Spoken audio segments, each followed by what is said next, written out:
বাজবে নাকি? মনে নেই তো জান তো বাজবে কি করে বলতো ধরো কি করে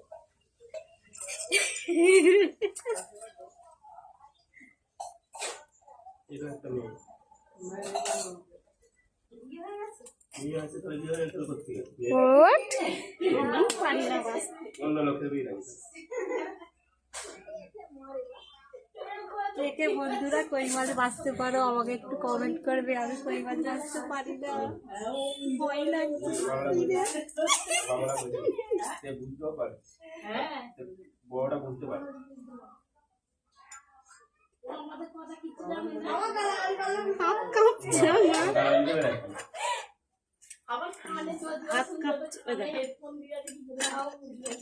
শুনতে পাচ্ছি আস্তে করে